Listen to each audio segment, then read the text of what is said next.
It's a pleasure to have you join me on this virtual journey. Welcome.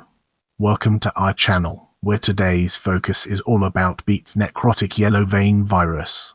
Let's get started.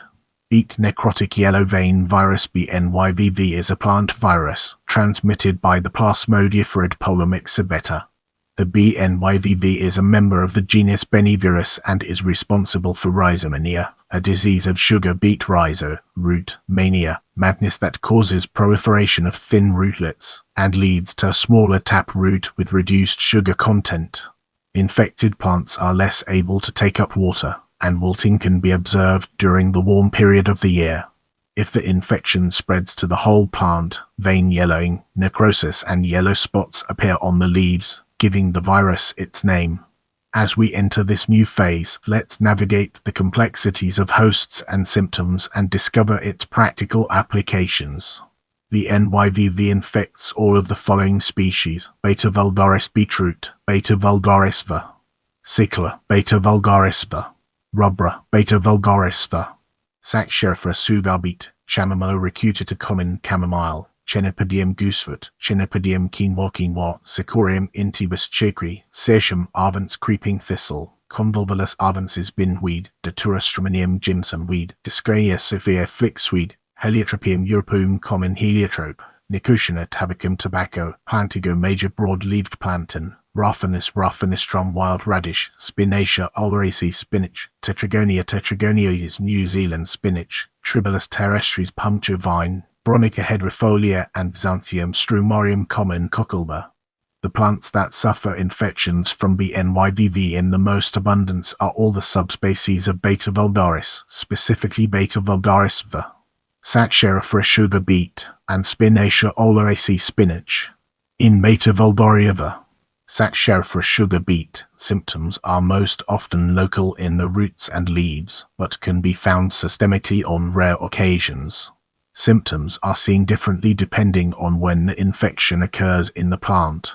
In early life stages and early growing season, a disease called rhizomania is caused as a result of the virus. Rhizomania is the growth of fine, hairy secondary roots which are dead and thus prevent the proper uptake of water. Because of rhizomania, the sugar beet is subject to severe infection where the entire plant is stunted, leaves are wilted, and death can occur.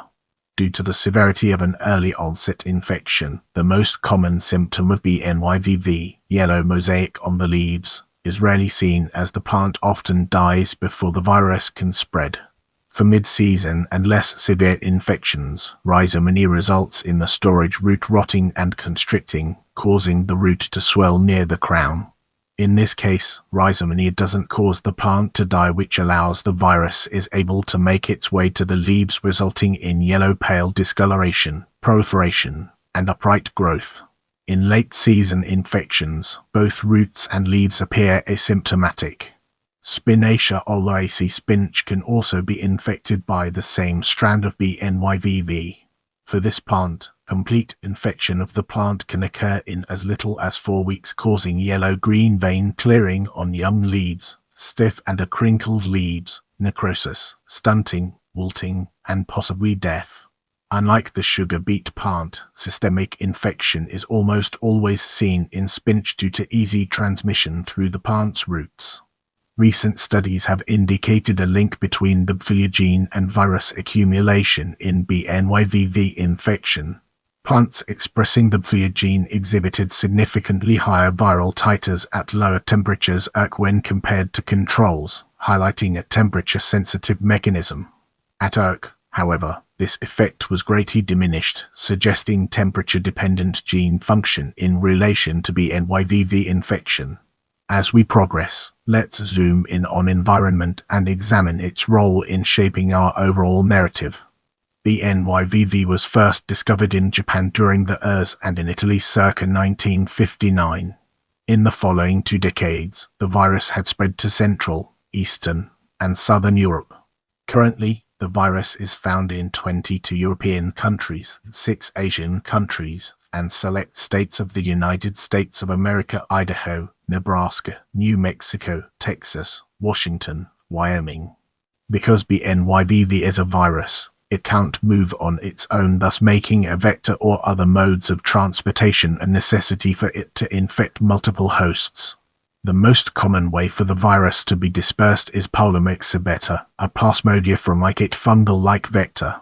The important aspect of P. beta is that it doesn't infect the plant itself, rather it functions as a storage unit for the BNYVV virus. In P. beta, the virus can lay dormant for over 10 years, making it easily dispersed in areas with much rain and farms with irrigation. Two other main ways that BNYVV is spread are infected plant roots and infected beet stecklings. Focusing on P. beta, conditions that favor this vector have high correlation with amount of disease seen in plants. In order for P. beta to release the virus, it requires a high soil moisture. This can be a result from excessive rainfall, excessive irrigation, and poor drainage systems, which all promote severe cases of the disease. Along with soil moisture, soil quality also plays a role in disease severity. Poor soil structure is a major factor in causing severe cases of the BNYVV, making crop rotation and tilling a necessity to minimize the chance of a severe outbreak. Temperature-wise, P. beta thrives in warmer soil temperatures around 25 degrees Celsius, which makes the ideal planting time fall in spring or early summer at the latest. In the next segment, we'll be exploring management and its implications for our subject matter. Because BNYVV can't be transmitted via seed or pollen, it uses Polymyxa beta to disperse via its resting spores called cystisorrhea. The cystisorrhea can be found in soil or in dried plant roots, where they can remain dormant for more than 10 years, making the elimination of this virus very difficult. Modeling the spread of BNYV allows robbing of infected plants on the basis of surveillance. Stacy et al. 2004 provides a model of BNYV in the United Kingdom and management strategies to be implemented. The most important form of management for BNYVV is water management. Because P. beta thrives in moist conditions, heavy rain and irrigation creating high soil moisture cause the most severe cases of disease inoculation. This makes water management crucial at the beginning of the growing season, to the point where cultivators are encouraged to refrain from any type of irrigation for up to 6 weeks after first germination of the plant. Irrigation can also create runoff, which can transfer infectious P. beta to other healthy fields that will result in destruction of that field as well, which makes water runoff management just as important as irrigation management. Another form of dispersal is a result of human interactions. The resting spores of P. beta located in the soil can be picked up by farm-contaminated machinery tools, human movement, and livestock movement, making the identification of infected fields very important. This infected soil can also be found in manure, which can infect fields by using it as a fertilizer. Currently, treating infected soil is not only very difficult, but also very expensive. Some chemical use and fumigation has been found to only be somewhat effective, but the cost of either grossly outweighs the potential benefit. This makes avoiding cross-contamination crucial for disease management. Infected fields should be isolated as much as possible due to the spread of the pathogen being possible via only small amounts of soil.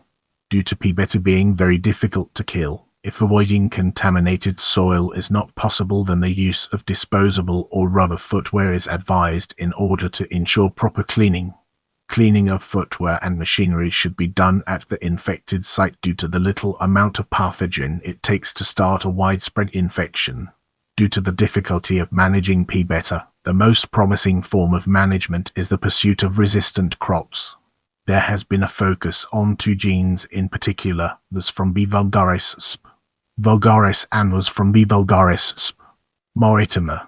These genes focus on restricting the translocation and multiplication of the virus in the roots, but don't prevent infection altogether. Resistance is also helpful in delaying and limiting the buildup of initial inoculum in the soil. If you want to see more videos like this, make sure to subscribe and turn on notifications.